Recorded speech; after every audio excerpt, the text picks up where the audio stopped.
Call now for a free consultation. There's no obligation, and we can provide transport and other accommodations to help us manage this condition. Don't show fear. Get help today.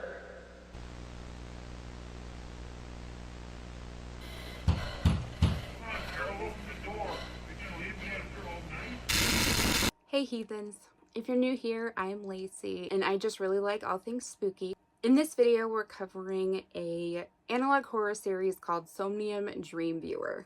Now, I know analog horror as well as this video series has been covered a ton on YouTube, but I do think I'm bringing something to the board that has not been brought before. My day job, well, my career actually is I am a polysomnography technician. What does that mean? Well, I get to watch people sleep for a living. All right, so it is a little bit more nuanced than that, I'll admit.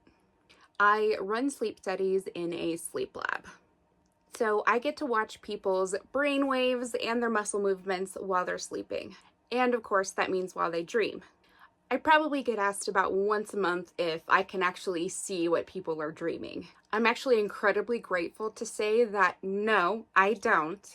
However, I can usually tell when people are in the REM sleep stage, which is when they're dreaming.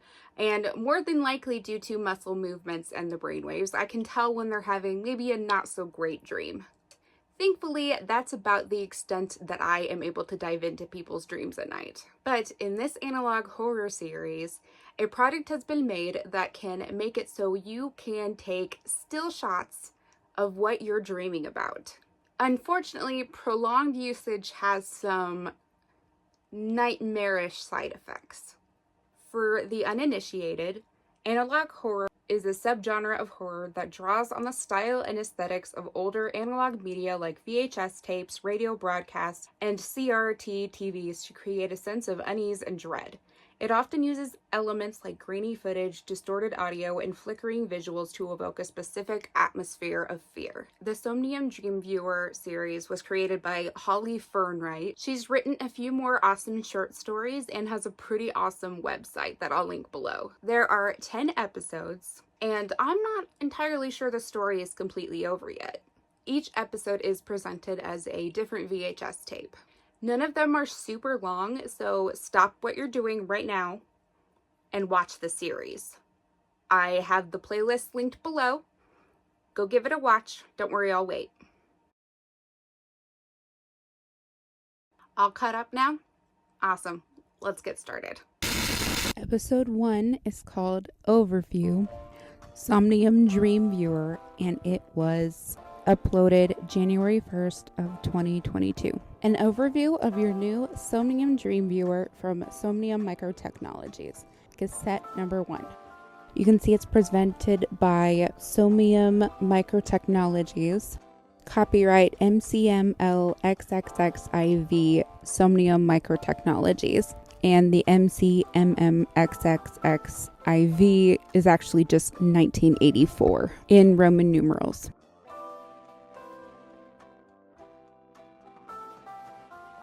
Congratulations on your purchase of a Somnium DreamViewer from Somnium Microtechnologies. You're about to embark on a journey of discovery into the most mysterious realm of all, the world of your dreams. What is the Somnium DreamViewer? The Somnium DreamViewer from Somnium Microtechnologies scans your brain as you sleep, recording and storing data from the visual cortex.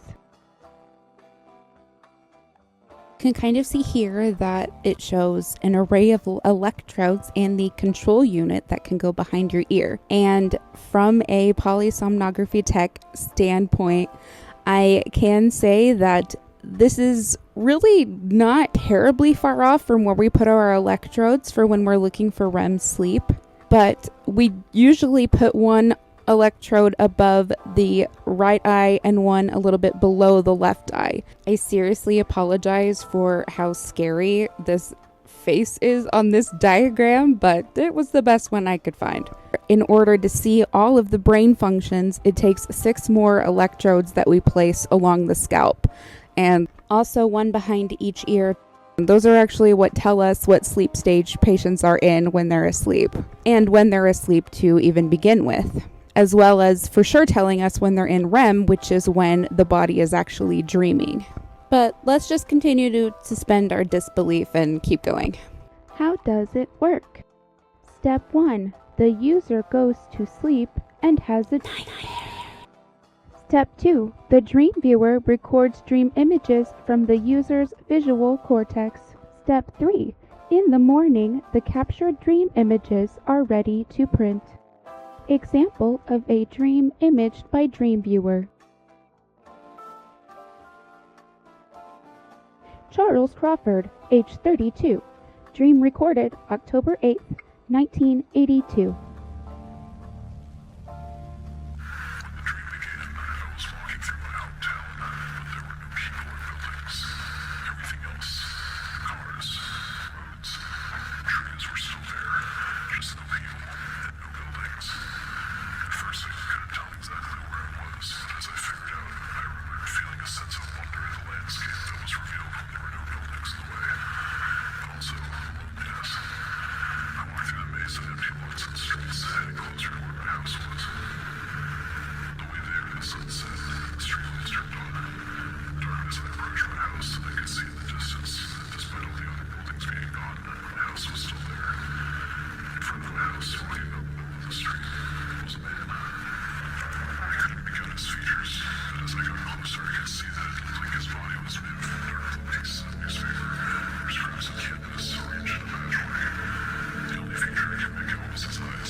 Welp, I'm never sleeping again. Imaging, questions and answers. Why do my DreamViewer photos seem blurry or smeared? Deeper sleep results in clearer dream imagery. If your REM cycles are unstable, your DreamViewer images may be affected. Try using supplements or changing your sleeping habits in order to get a better night's sleep. See pamphlet, ABCs of ZZZs, Getting Your Best Sleep. Why do my DreamViewer photos lack color? Color spectra reproduction from the visual cortex impulses is often not exact. Make sure you're wearing your DreamViewer securely throughout your sleep in order to maintain clear neural impulse readings. See guide section fitting your DreamViewer. Why do I experience nightmares? Some unpleasant dreams are normal. When experiencing a nightmare, it is important to keep in mind that the things you witnessed are not real. It's all in your head. We are trapped with you in your mind, waiting for you to return. If you experience an increase in the frequency of nightmares, stop using the DreamViewer.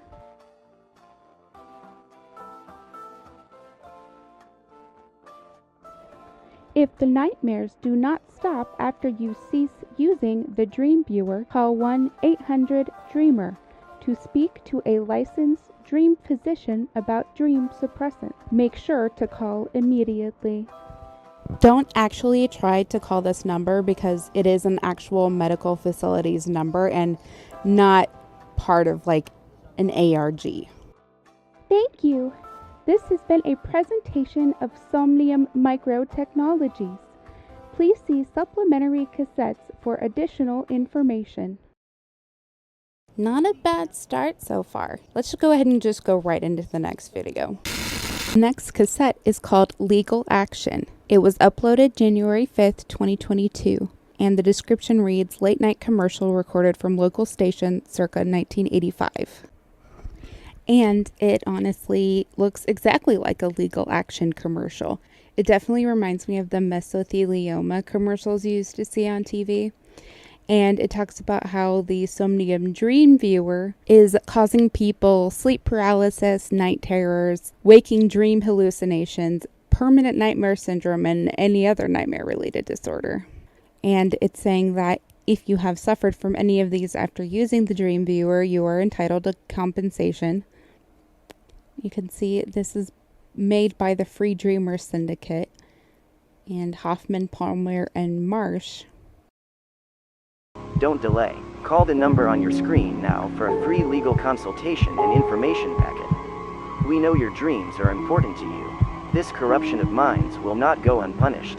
For those currently affected by these nightmares, we urge you to seek help in the form of dream suppressant medication immediately. Then talks about a medication called Easy Dose, which is a dream suppressant, and it's supposed to be relief from your worst nightmares. This was also mentioned in the previous video. Then kind of glitches out and goes into a different kind of commercial. Like lost dogs, they followed us home. Now the house is theirs. Wound opened that will never be healed. Alright, so a little bit to unpack here, but not too bad with our second tape. Obviously, as might have been suspected, the DreamViewer is causing some dream issues. The description, we know that this was circa 1985, and the first tape that we watched was 1984, which means that within just a year of the DreamViewer's release, consumers are already having side effects, as well as being diagnosed with some crazy dream disorders. Alright, so let's dissect some of these disorders and if they even actually really exist. Obviously, sleep paralysis is a very real and really scary thing, and it's basically a temporary inability to move or speak while falling asleep or upon waking. And as many people have either experienced or maybe seen on television, these are often accompanied by sleep paralysis demons that almost seem like they're either sitting on the person and that's what's preventing them from moving, or just maybe hearing voices in the background while they can't move. Now, if you've watched any of my other videos, which is probably nobody, I did mention that sleep paralysis usually occurs in or around the REM sleep stage. And REM is when your body actually paralyzes itself in order to, restore itself, do healing, do restorative measures for each day. And sleep paralysis usually happens when the paralysis that is caused by REM is either kicks in too early or sticks around too late past the patient waking or falling asleep. The next thing listed is night terrors, which are also a thing that definitely exist. And these are usually episodes of screaming, intense fear, and flailing while asleep, often paired with sleepwalking. Usually when someone shouts and wakes up in television, a lot of times that is likely what you're seeing. The next thing listed is waking dream hallucinations, and these usually involve visual, auditory, or physical sensations that seem real even though they're not. They're usually harmless, but they're just kind of a brief continuation of dream content into wakefulness. Almost like your dream is superimposed onto reality while you're waking up, which can be absolutely terrifying, but usually it disappears as you wake up, and it doesn't last very long. And the last one listed is, this doesn't necessarily exist in real life, but nightmare disorders do, and that's usually pretty much any movement that your body is having while you're having a nightmare. And this also includes the REM cycle and the paralysis, as your body is not paralyzing itself while you're dreaming, which causes you to almost act out your dreams. And as you can imagine, your body moving around or reacting to things the way it would be doing in your dream is kind of a scary concept, especially if you have bed partners. However, with the permanent nightmare disorder, I almost wonder if, canon to this series, they're saying that no matter what, when you fall asleep, you're falling into the same nightmare. And you'll see later on in the series how absolutely terrifying this could be and the measures people will take to prevent themselves from entering the same nightmare over and over every night. Which leads us to the next tape. Tape number 3 is Dream Locations. This was uploaded January 8th of 2022. Description is, interpreting dreams is an ancient art. Now, Somnium brings you a new method of dream interpretation for a new age. We begin with the basics, exploring common locations found in your dreams. Cassette 3 of Interpreting Your Dreams, Volume 1, Locations. Presented by Somnium Microtechnologies.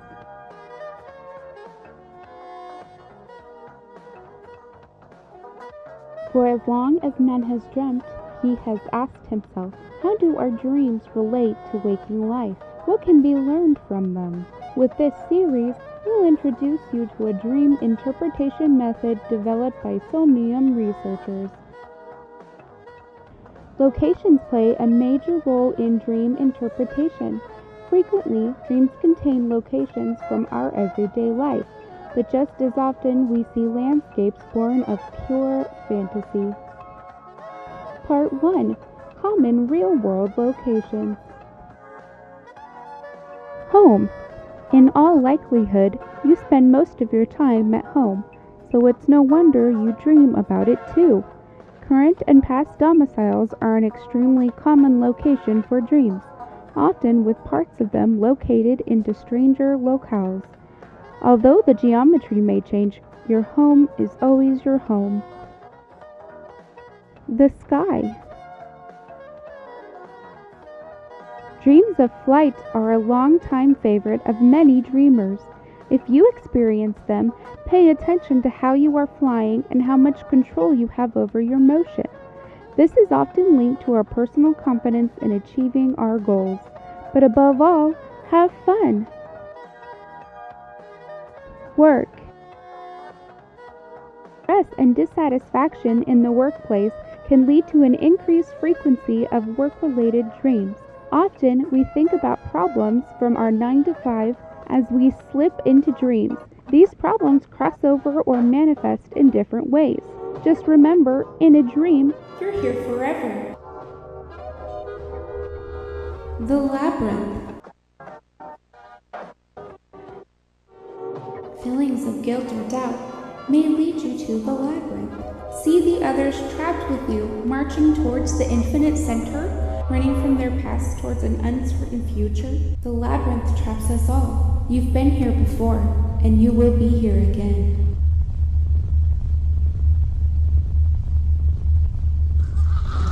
You are always here, comforting the others when the path is discouraged. The labyrinth exists within us all, forgetting is a quiet comfort. You will be watched from above always. Time is a solid mass of iron. Your house is the center point. Place your palms to the cold metal. This is your way of life. Rot in a dream of awakening. Cast your hot flesh into teeth of cold iron. You are always here.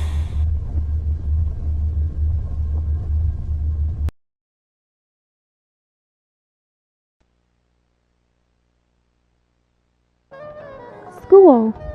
76% of survey respondents reported having dreams of being in school, even years and decades after graduating. As high school is a formative time, stress and emotions from that experience often imprint themselves on the deepest parts of the psyche. Don't worry though, those tests you didn't study for aren't real. Thank you for coming on this journey of dream interpretation with us. Stay tuned for more resources to guide you on your journey of introspection and self-actualization. Okay then. That was interesting. We're going to go ahead and just move on to the next one because this definitely builds on top of itself. But I did want to point out that during the glitched out labyrinth scene, there is a blink and you miss it still where it says the Black Iron Prison. I want you to remember that title, okay? Because we're going to need it moving forward. All right, on to the next tape. Before we move on to the next tape, I just want to bring to your attention that I have a Patreon. A sad, empty, lonely Patreon. And for just pennies a day, you can help. So gain my eternal love and affection and become a member today. Tape number 4 is called Hallucinations, and it was uploaded January 30th of 2022. Description reads, local TV recording aired sometime in 1985. Additional footage from unknown source. Cassette 4. The tape starts with a old black and white film, and I searched for about 3 hours and could not find what movie this might be from. If anyone has any ideas, please comment below. I really want to know.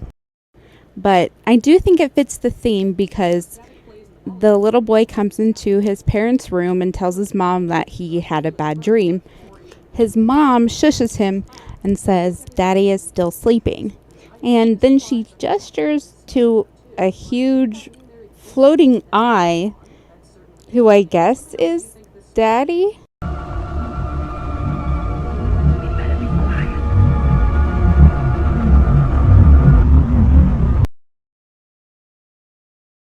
The movie cuts off and we get a message that says the midnight movie will return after these messages.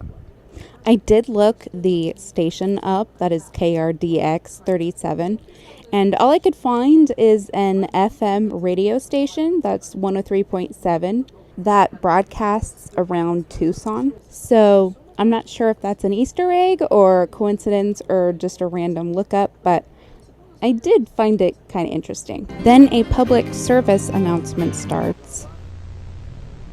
Does someone you love have waking dream hallucinations? We then get a screen that says real sufferers of waking dream hallucinations. And we're given the details of Marco P., who is 28 years old and lives in Denver, Colorado. And he has been a WDH sufferer for 4 months now. And then we get to hear a little bit about his experience. When I drive to work, it follows me. When I look up at it, I can feel its claws sink into my chest and devour me. I try not to look at it anymore, but I know it's there. I can hear its wings beating even over the engine of my car. I can feel it staring at me through my apartment walls.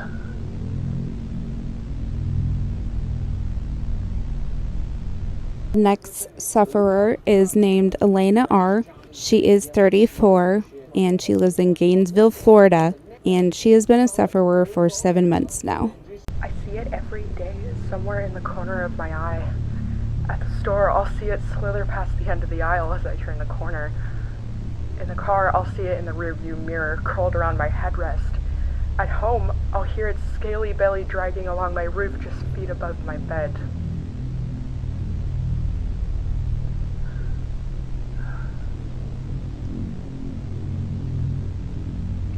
Our last sufferer is named Carol D. She is 62 years old. She lives in Redding, California, and she's actually been a sufferer for a whole 20 months.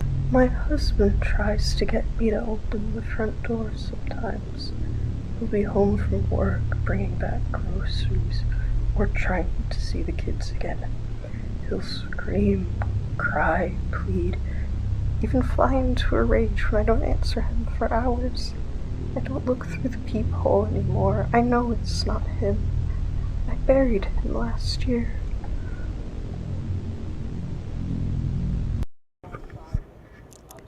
And if these stories sound familiar, there are facilities located all over the U.S. where treatment is available for people suffering from WDH. And if it's familiar to you personally, it's good to remember that your hallucinations are not real and they cannot hurt you, as long as you don't believe. There is help for waking dream hallucinations. You can see in the bottom right corner of the screen, there is the symbol for the Free Dreamers Syndicate, again, which we actually just saw in the legal action video.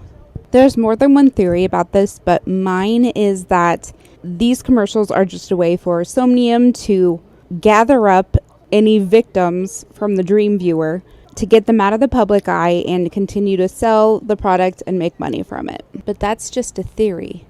Don't show fear. Get help today.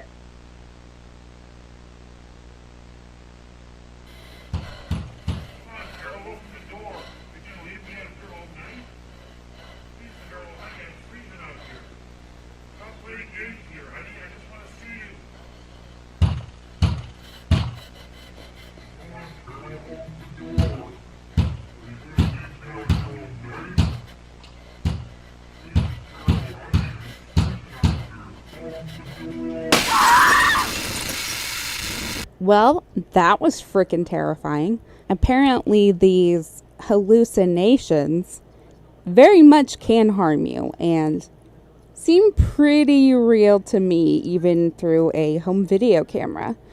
If you didn't pick up on it, this is obviously Carol, and whatever entity is outside the door obviously has taken the form and voice of her late husband, which also kind of ties in with the black and white film that we saw at the beginning of this tape, as obviously Daddy is not normal anymore, and neither is Carol's husband. So we now know kind of what it looks like with prolonged use of the DreamViewer, as well as the solution likely created by Somnium for covering up these fatal side effects. All right, on to tape number 5. Tape 5 is called Evidence Tape. This was uploaded February 14th of 2022, and the description reads, FBMI Evidence Tape, Unknown Provenance, Cassette 5. Okay, so the first thing we see is a FBMI warning, and the FBMI is the Federal Bureau of Metaphysical Intelligence, which is basically a fictional branch of the government that studies the philosophy of reality. I do want to point out the Latin phrase underneath the emblem, Scire tempus et spatium, means to know time and space, which is super sci-fi and I adore it. On the next screen, we get a clearer view of the emblem from the FBMI. And on the left, we can kind of see a pentagram, which might symbolize the study of the occult. On the right, you can see a labyrinth symbol, and it represents the journey into one's own mind and the exit out. And at the top above the eagle's head, we see a person's brain with an eye in it, which might represent the study of the third eye or your mind's eye. And at the very top, you can see what looks like a squiggly line, but to me, it actually looks like a waveform. And if you have ever seen an EEG performed, or even the wires I place on the scalp for sleep studies, this is a lot of times what the waveforms look like. So it might represent the study of neurology and the function of the human brain. At the bottom, the eagle is holding what looks like maybe a strand of DNA and possibly a cat of nine tails whip, but I could be completely wrong. And if anybody has any better ideas as to what the eagle's holding in both of its claws, I would absolutely love it in the comments. And we're given the information about the tape we're about to watch. It's case number 1532C, tape number 1532C1. Clearance is Sec Limdus, and this was obtained September 28th, 1986. We can see that we're about to hear an audio tape recorded by Cole Sharp, September 13th, 1986. I'm just going to let it play because the voice acting and the editing is fantastic. I'm writing this down because there are only two options left as I see it. Either I'm going crazy and need to be committed immediately, or the things that I'm seeing are real. And I'm not sure what happens then. I'm not sure who to turn to or if anyone will believe me, but this feels real. I'm afraid, but I know what's real. And I need to know that someone else will know what's going on, no matter what happens to me. I'll start at the beginning.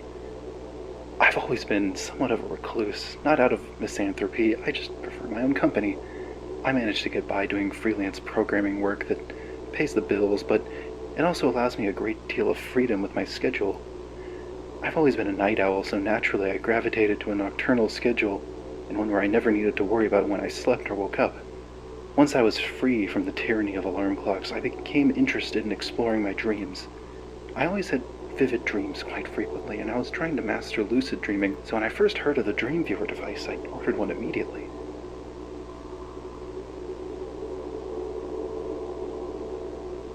I've always been interested in electronic gadgets. I'm sure you could probably tell that by the fact that I'm recording this on a note recorder and not just writing it down on paper, but among all the technology I'd seen in my life, the DreamViewer was something completely different.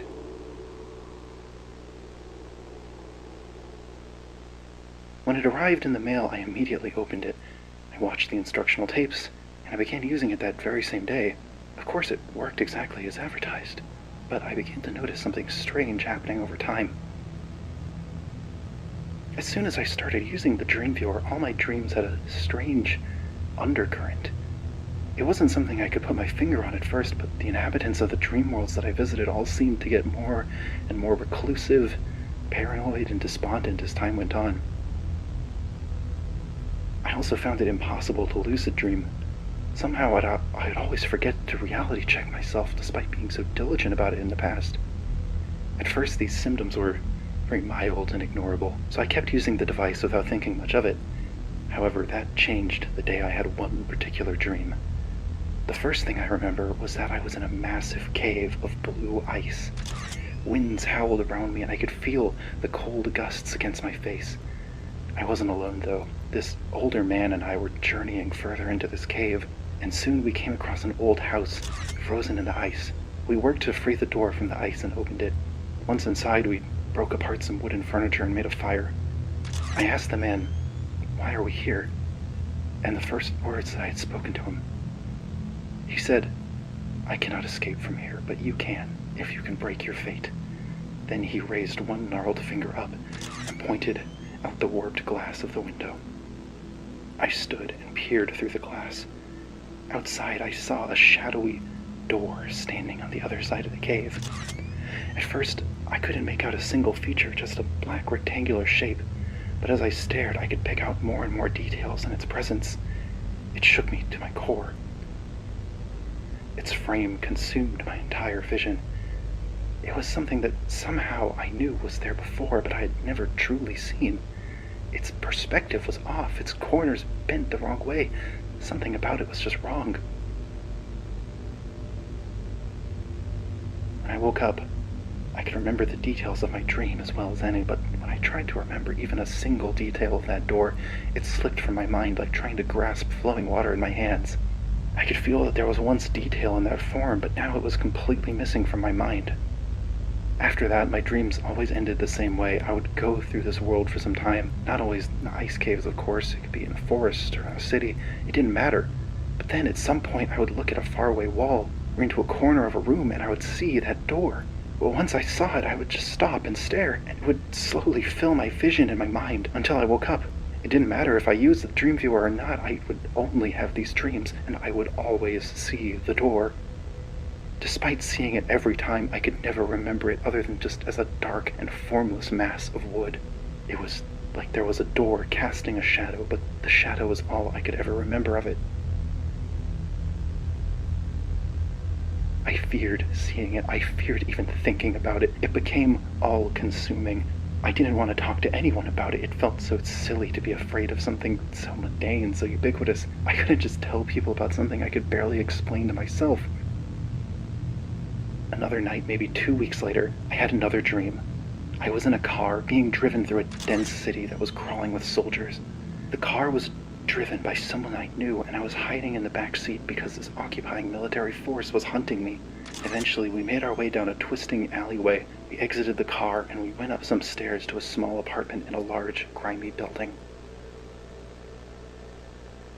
The guy who had driven me there and I sat at a table across from an older woman in a small room with a high ceiling, lit by yellow sconces that glowed with a sick electricity. She spoke to us in hushed tones of a group called the Children of Minos, who had taken control of the city. We were part of some sort of resistance, and for a moment I remembered hearing these names before, these phrases, and some forgotten memory returned to me. But just as this happened, we heard a pounding at the door downstairs and a splintering of wood. They told me to get to the roof and hide myself, and pointed me out the fire escape as they rushed out the other door. I ran out and grabbed the rough metal rungs of the ladder in my hands, flying up the rickety framework as the sounds of violence grew louder behind me. I pulled myself up on the last balcony, onto the roof. There, waiting for me at the far end of the roof, was the black door. This time, though, I didn't immediately freeze upon seeing it. I took some tentative steps towards it, and then as I heard shouting and the clanking of boots climbing rungs, I moved faster. I reached the threshold, and the presence of the door blocked out all other sensation from my mind. I could barely hear the soldiers scream at me and ready their guns over the ringing and thrumming in my ears. It pulled me closer to grasp the handle, and the cold metal pierced my mind. I turned the knob, and the rotation echoed through my body and made my stomach do somersaults. I pushed forward and fell into the thick, inky abyss. I must have fallen for days. At least, it felt like days. It very well could have been weeks. I felt the barrier between my body and the darkness become unstitched, like a thread being pulled along my skin that let my soul spill out. My senses became detached and foreign to each other. I could see texture and undulation in the void, hear far-off echoes, and feel the wind blow through what was left of my physical form, but all of these sensations felt like they were happening separately, like my body and mind were being stretched like taffy across a tapestry of chaos. I existed in this state, being fundamentally broken, but still conscious, like grains of sand being blown through a pitch-black sandstorm. After a time, it all just sort of ended. I fell back into my body with the force of a truck hitting a brick wall. I screamed, forcing air out of unfamiliar lungs in a primal expression of terror. I choked and screamed, my muscles firing from the basest instinct, propelled me out of bed and onto the floor, where I thrashed for a few moments before remembering where I was, who I was. Once my eyes adjusted to the light and I could recall how to move my body, I checked my computer's calendar. It had only been 7 or 8 hours since I had fallen asleep. Everything was just as I had left it. That was last week. Since then, I haven't been sleeping. I don't want to go back there. The caffeine pills are keeping me going fine enough, but my headache is getting worse and worse. I can barely concentrate, and as I look over at my bed, part of me is begging to slip under the sheets and rest, but I just can't do it. I know I can't keep this up much longer, but 3 days ago, I saw it in the corner of my eye in my living room. When I tried to look directly at it, it disappeared just as quickly, but since then, it's been showing up more and more, and now it doesn't go away when I look at it. I can see it now. It's on the far wall of my bedroom. It's like a monolith carved out of pitch black sky. I can see the frame now, and the handle. I don't know what's going to happen. I think this is the only way to end this. I have to go through again. I have to go through.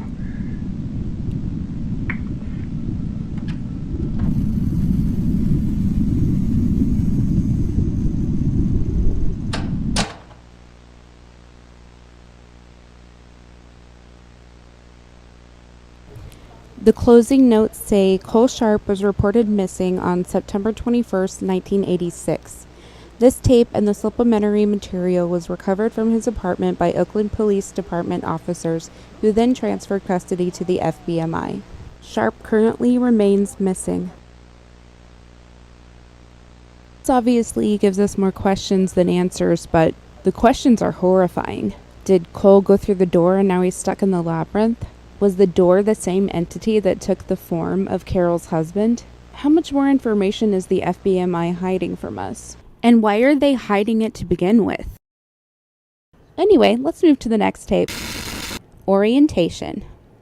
Uploaded May 17th, 2022, and the description reads Somnium Microtechnologies Employee Orientation Tape, presumably shown to new hires on their first day. Consent 6 of... So we're finally going to get to learn a little bit more about our favorite company, Somnium Microtechnologies, in this video by almost from the inside out, as we're going to be watching a new employee orientation video. Younger viewers probably wouldn't remember, but these cheesy as hell training videos were a main staple when it came to training in places like McDonald's or Walmart at one point. We're introduced to a new company called 5 Laboratories, which kind of makes sense when you know that there were 5 original researchers, even though it only shows us 4 of them in the video, as the last picture is obscured a little bit.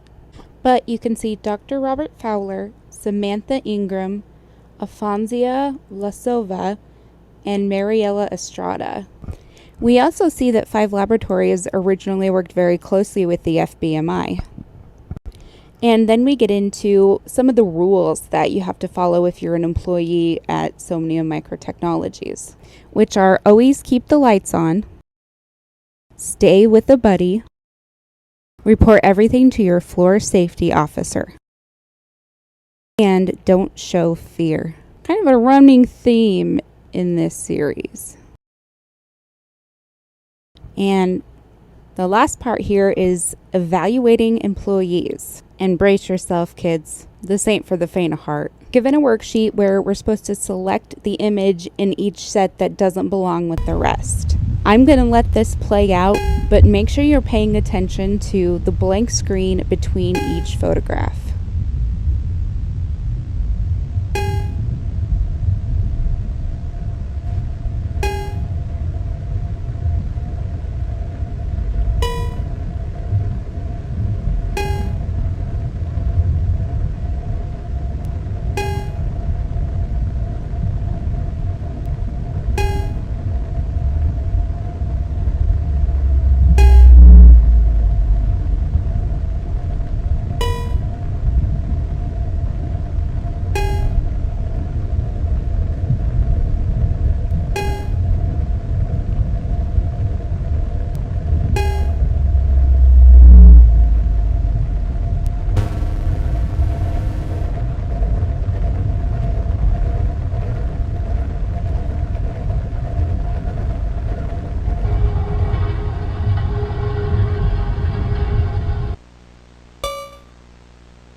Nope, nope, nope. Didn't like that. Nope. The effect of that was absolutely fantastic. It's not a jump scare. It's just super unsettling. We have a completely mutilated body that turns to look at you. I just adore this. It is incredibly effective. The images between some of the photographs that we just saw also were incredibly unsettling as well. It almost looks to me like a CT scan or an MRI, but when you put them together and you get this face. And I can't take credit for putting this together. I definitely stole it from Soupy Soup's thumbnail, so credit goes to them for this one. So the running theme is don't show fear to whatever these entities are. And obviously the Somnium Laboratories is not a safe place even for its employees. They have to incorporate a buddy system. You aren't supposed to show fear. Obviously, there are dark things happening in this lab, and it only makes sense when we've already seen the damage that's happened to their consumers. Let's go ahead and move on forward to the next tape. NEZNAVCA, uploaded July 17th of 2022. Description: tape recovered from the New Faribault Historical Society, production date unknown, cassette 7 of New Faribault Historical Society tape archive ID number 0423, NEZNAVCA. In 1876, architect Jean-Pierre Albouset was commissioned to design a prison to be built on the coast near the city of New Faribault. As he did for many such projects, Albouset traveled to the site to survey the land and spent the night camping under the stars to connect himself to the site.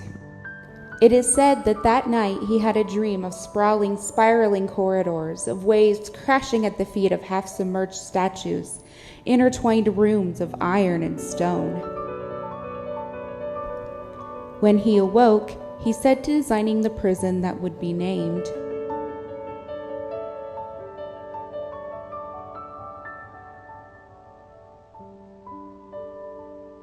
NEZNAVCA.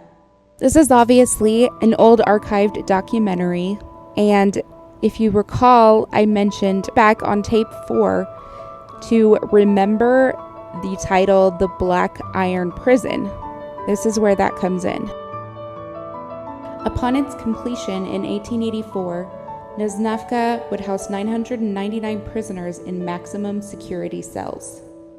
Borrowing elements of the concept of the panopticon, NEZNAVCA was a space in which prisoners knew they were always potentially under surveillance, but in what manner, they knew not. And then we get testimony from some of the guards that used to work at NEZNAVCA. It was a space outside of life. Nowhere in that place was there a mirror to see a reflection, to remind you of your own humanity, nor did the light seem to cast any shadows. We were like ghosts in there. I would finish my shifts and go home unable to remember what I had done. I did not want to remember. Henry Solomon, NEZNAVCA Guard, 1889. Within the prison it felt like crushing, like a weight of iron pressing upon my body. I often forgot if I was a guard or prisoner. My perceptions became as spiraling and warped as those wretched corridors. The prison was the same size as the world, or rather, it was the world.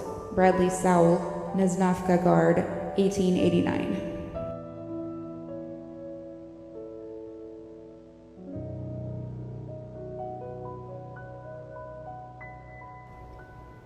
Our schedules would shift and change like time itself was being rearranged. The stone walls of that place should have stood for order and pattern, but they became symbols of chaos. It was like being in a dream. All men were lost in that place. Albert Brenneman. NEZNAVCA Guard, 1889. Abbaset himself would refuse to comment on the design and lived alone in self-imposed exile in a small house in Chicago. Abbaset died on November 23, 1890. That same night, NEZNAVCA burned to the ground in a mysterious fire, killing every prisoner and staff member inside. Later analysis of documents relating to the prison would reveal a lack of a kitchen, among several other notable absent pieces of infrastructure. The site would be later removed from historical records and redeveloped. Then during the credits, a chat window pops up, and a conversation between someone apparently named Arnold Davis and a lady named Beth, conversing about if NEZNAVCA actually existed or not. Arnold thinks it's a hoax or a conspiracy, and Beth is saying that she's seeing a lot of corroborating evidence that it's real and that it might be worth looking into. Arnold doesn't think NEZNAVCA has anything to do with what's been going on. I'm not sure if he's referencing the DreamViewer or if it's possibly something else. Either way, it kind of sounds like the two are maybe investigating something or just doing some research. We obviously have the other tie-in that Abbaset came up with the design of NEZNAVCA while he was sleeping and had a dream about it. I know it seems like at this point we have a ton of information and not a ton of answers, but let's just move on to the next video and I promise everything ties together. Tape number 8 is FBMI Conspiracy. This was uploaded July 23rd of 2022, and the description reads, data extracted from the HALLUCINATIONS video share network uploaded by the Arnold Enigma channel. Cassette 8 of. This tape is actually a conspiracy theory video made by the same Arnold that we were just introduced to in the chat box in the last video.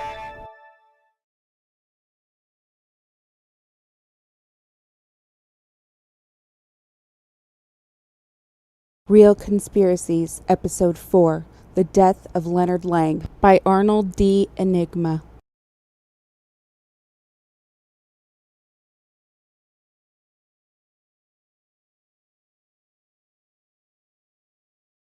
The Federal Bureau of Metaphysical Intelligence, FBMI, was established in 1946. The stated mission of the FBMI was to protect the American people from paranormal threats.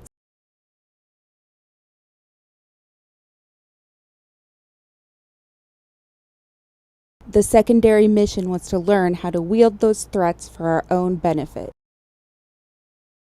Shocking, I know.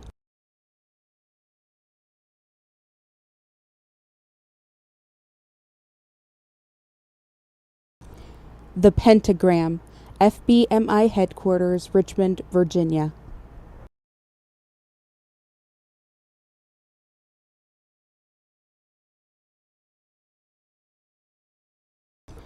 Directors of the FBMI.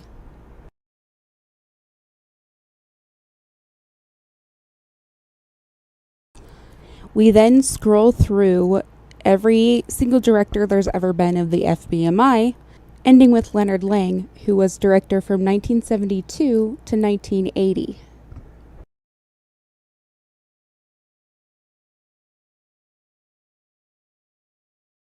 The FBMI had maintained an interest in the study of dreams since the 60s.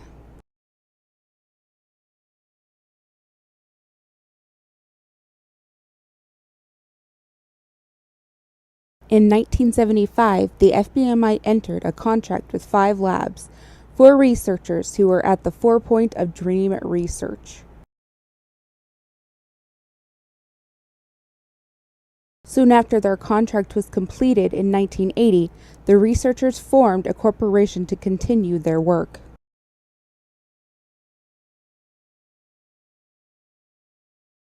And this is when 5 laboratories became Somnium Microtechnologies.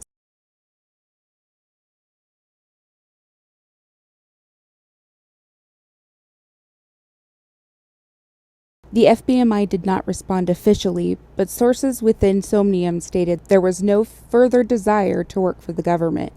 But don't get it twisted, it wasn't because they were tired of weaponizing their work. A quote from Leonard Lang reads, "Obviously, we'd rather they were working for us, but they wouldn't listen to reason."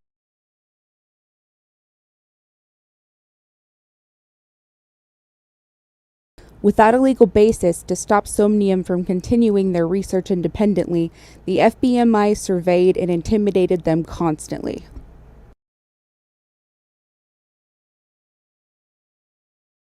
Somnium founder Dr. Robert Fowler stated in a memo to a colleague that the FBMI was trying to get their hands on their new dream imaging technology at any cost.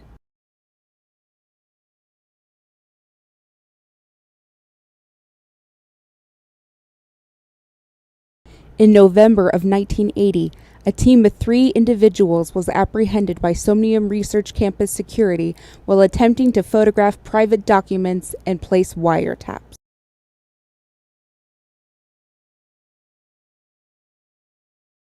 The 3 were arrested and later found to be hired by the FBMI.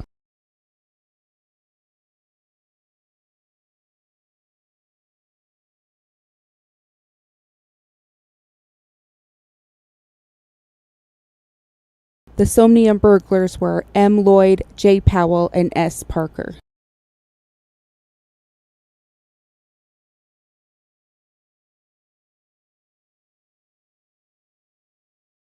After being arrested, all 3 burglars developed severe hallucinations and shared delusions over the following weeks.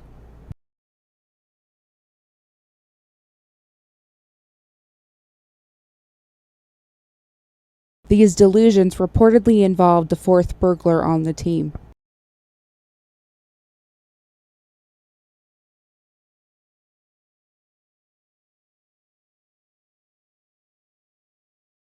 Both Somnium and the FBMI denied the existence of a 4th burglar, which makes sense because neither groups would look very good if there was a 4th burglar that had been lost or died. In a police interrogation transcript, Sam Parker stated, "I still have dreams about that lab, of running through those corridors alone. Why did we have to go in there? Why did we have to open that door?"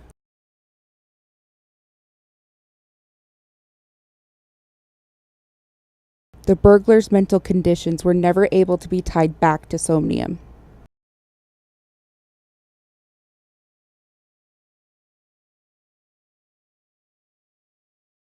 The whole incident received little media attention and was quickly covered up by both groups.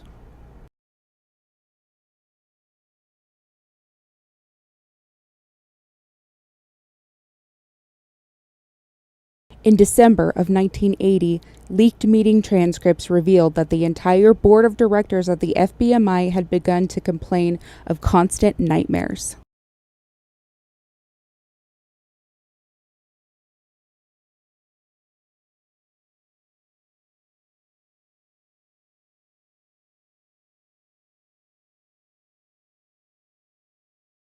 On December 21st, Dr. Robert Fowler was summoned by the FBMI director Leonard Lang to a private meeting at his Richmond home.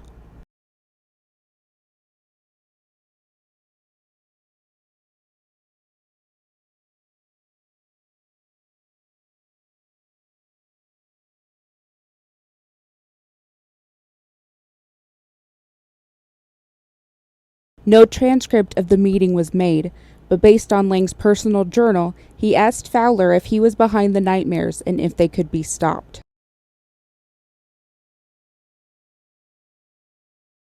Fowler left without providing an answer.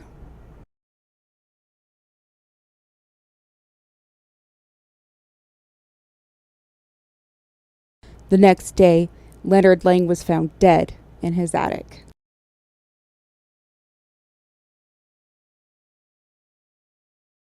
Robert Fowler denied attending the meeting.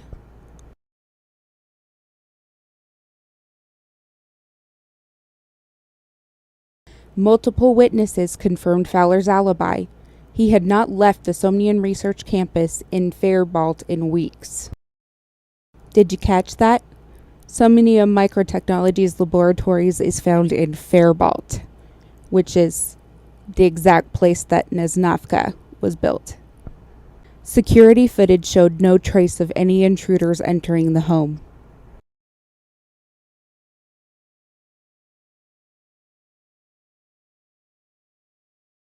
Investigators quickly ruled the case a suicide, despite leaked autopsy records indicating a total destruction of the spinal column.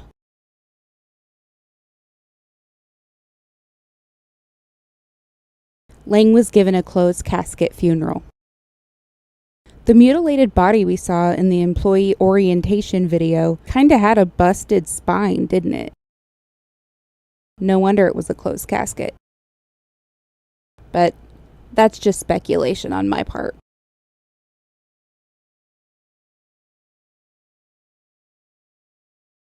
After the investigation into Lang's death concluded, the FBMI backed down from scrutinizing Somnium Microtechnologies. I think that was likely the desired effect.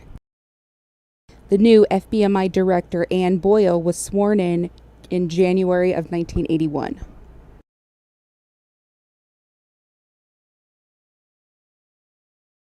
As Somnium's commercial product, the DreamViewer, is set to be released later this year, the story is still developing.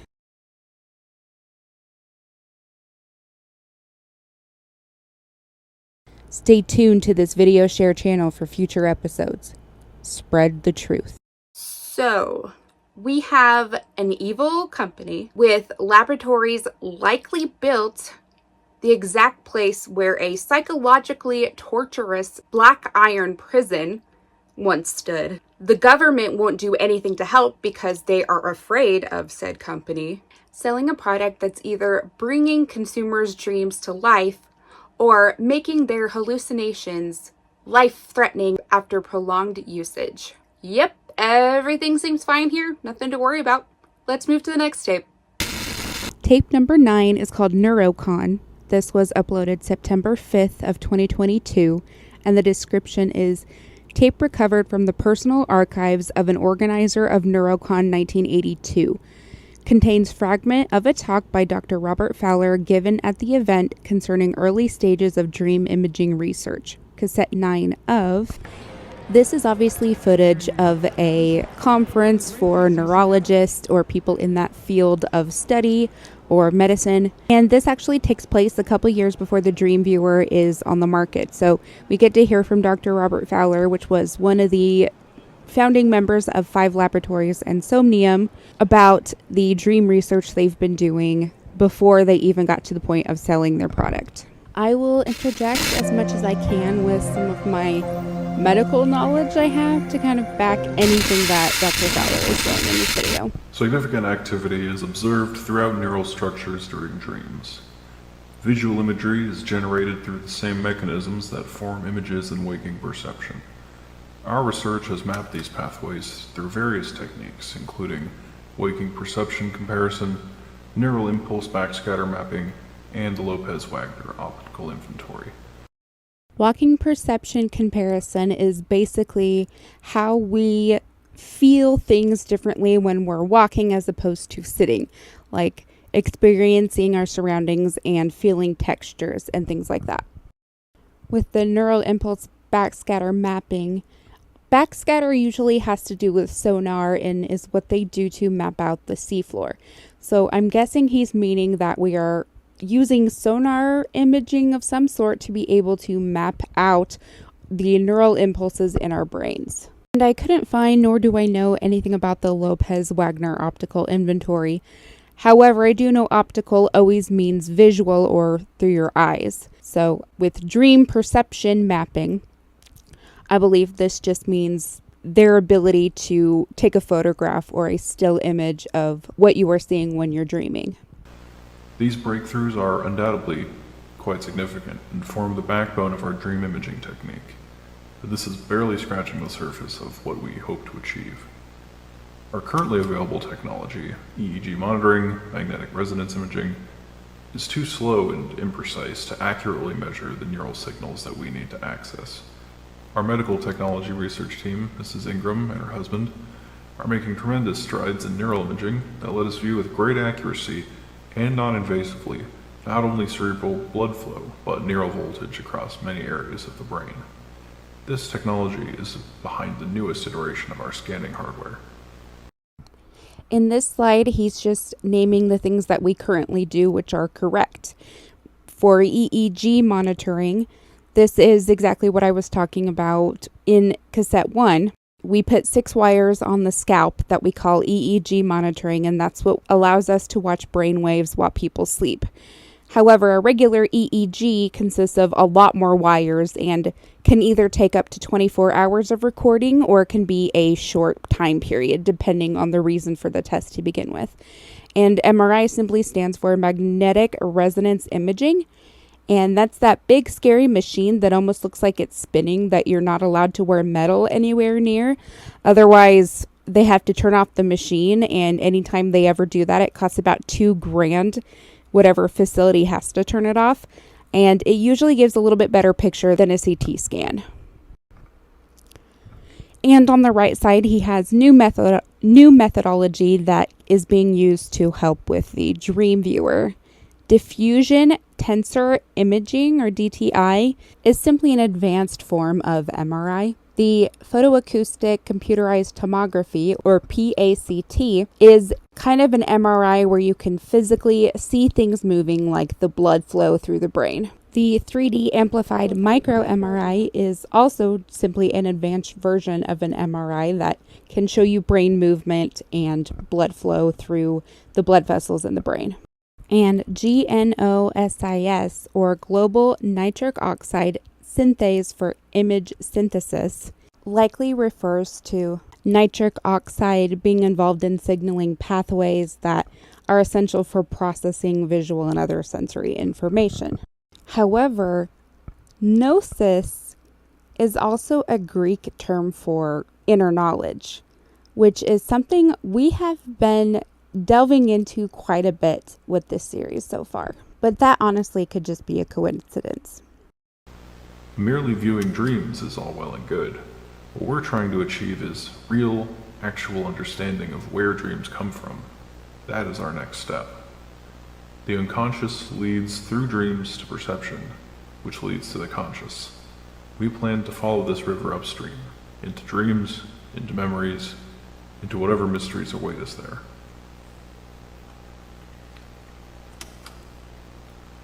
Our studies into this field have been primarily concerned with dream synchronicity, by having several test subjects begin dreaming together and not just monitoring their brain waves, but amplifying waves that are found within multiple subjects and propagating them through the other subjects. We've been able to produce astonishing results.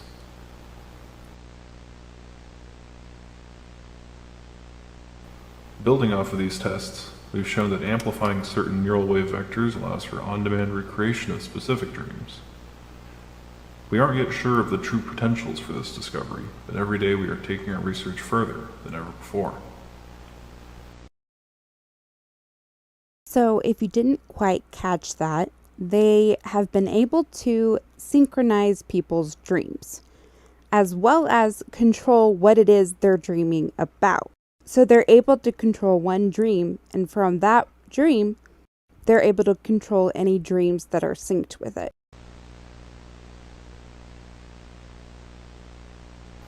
As we continue upstream, where this river will take us, we do not know. But the current we are pushing against is one that we humans have pushed against for our entire existence. I know some detractors of our work have said that this pursuit is misguided, and there are some things that man was not meant to know. But is it not in the nature of man to follow his dreams?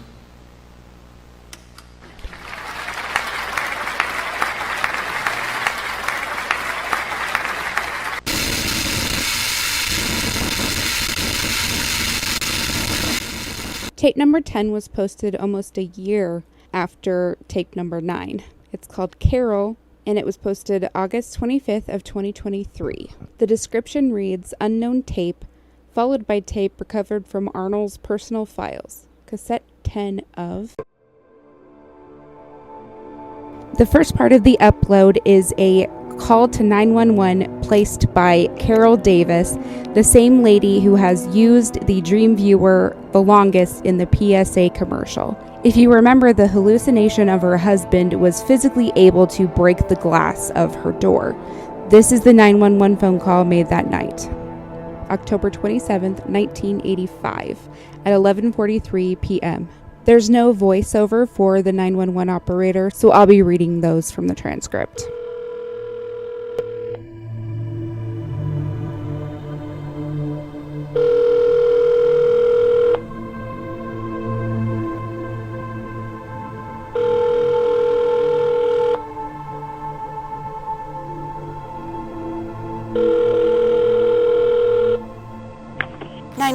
What is the address of your emergency? I'm at 143 Ridgewood Drive. I need police officers. My husband is trying to break into my house. And what is your name? Carol Davis. All right, Carol. I'm dispatching officers to you right now. If you could please stay on the line for us. Is there anyone else in the house with you? No. Does your husband have a weapon? I don't know. He's been banging on the door with something.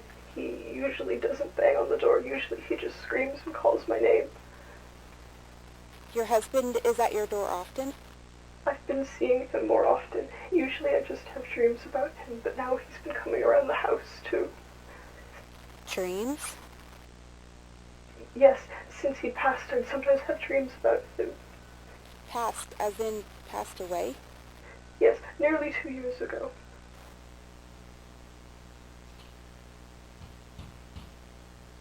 And you're afraid of him coming back? Yes. You're afraid of him getting into the house?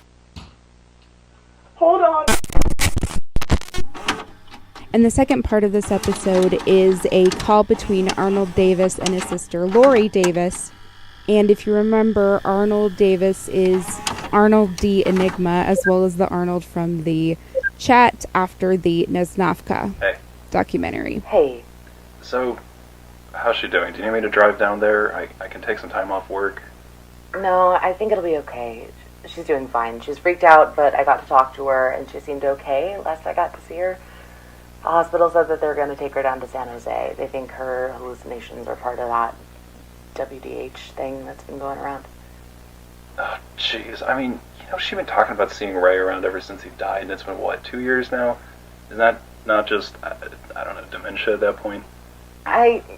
The officer told me that they needed to quarantine her, and if she doesn't display any symptoms after 2 weeks, they'll release her and she can come back. And it's all, paid for, so it'll at least give her some time away so I can clean up the house and get the door replaced. Yeah, okay, so what happened with the door exactly? Someone tried to break in through the front door, and a neighbor across the street heard the window break and called the cops? Yeah, that's what they told me. And then she told the police that it was Ray trying to break in, and I had to tell the officer that he was dead, and then as soon as she started telling the police that she'd been seeing him and having dreams about him, they got real weird about everything and started talking about sending her to the quarantine center. Look, I'm just gonna say it, I don't buy this whole quarantine thing. Have you ever heard of anyone coming out of one of those things? They're being real quiet about what goes on in there. If you think I believe for a second those smiling faces in those commercials... Okay, what is it, Arnie? A government conspiracy again? Can you cool it for 5 minutes? Okay, our aunt is in need. And I'm the one helping her, okay? Listen, I don't want to guilt trip you or whatever, but I'm the one down here in California looking at Oh, okay, so I'm not allowed to live my own life now, is that what it is? That's not Don't give me this Mother Teresa BS. Okay, look, I don't deny there's something off about it, okay? Apparently, when it happened, she had a camcorder, and the police confiscated it. When I asked them about it, they just straight up denied it to my face. I saw that she was holding it when I got there last night, and then I guess while I was talking to the cops, one of them took it, and then they just straight up lied to my face when I asked about it later. Yeah, typical cops, huh? I mean, yeah, but why would they lie about that? I mean, what's on that tape? She also said that she called 911, but they said there wasn't a call made from the house. The only call was from Frank across the street when he heard the screaming. Look, I want to come down there. I can help you. If you come down here, you promise me that you'll keep your head on straight, all right? If you want to help me figure this out, I can't have you going on about whatever crop circle, psychic driving conspiracy. Okay, I'll be completely cool. Thank you. Completely cool that our aunt has been taken to a government black site after being attacked by a ghost. Yeah, if you could just be cool about that, that would be awesome. Very well. Okay, well, if you want to come down, just let me know when you'll be here. I'll be at her house. It looks like she had a surveillance system set up, but the tapes for that are missing, too. Probably also the cops. God damn it. Yeah, maybe. Okay, I'll let you know what I figure out. Okay. Stay safe. Bye. Bye.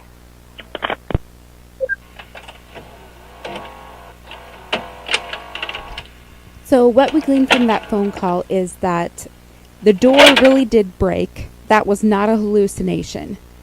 Carol did make a 911 phone call because we just heard it, even though the police are saying a call was never made by Carol. They're also saying there was no video camera that Carol had that night. However, we've also seen the footage that she took from that night as well. They are sending her to the quote-unquote quarantine areas, which were mentioned in the PSA as well, which are likely just a way for the government and Somnium Microtechnologies to gather up their victims, more or less, and get them out of the public eye. Just like Arnold said, nobody knows what really happens at those quarantine sites, and they are incredibly hush-hush about it. So this just simply reinforces what we've already learned. We've also learned that Carol is actually Arnold and Lori's aunt, and that as soon as dreams were mentioned, law enforcement at the scene completely changed their tune and began a cover-up instead of an investigation. And that's all we have so far. I don't know yet if the story is over, but it has been about 2.5 years since the video was posted. Maybe this video, as well as all the other videos covering the series, will help Holly decide to continue to make content in the Somnium universe. We still don't know anything about that 5th scientist that helped create 5 laboratories. What actually happens to people in the WDH quarantine zones? What really happened to Cole Sharp? Did he go through the door? What happened when he did? Was there really a 4th Somnium burglar that they're trying to hide? What happened to them? There are still so many questions that haven't been answered. Maybe if we show support, we can get a season 2.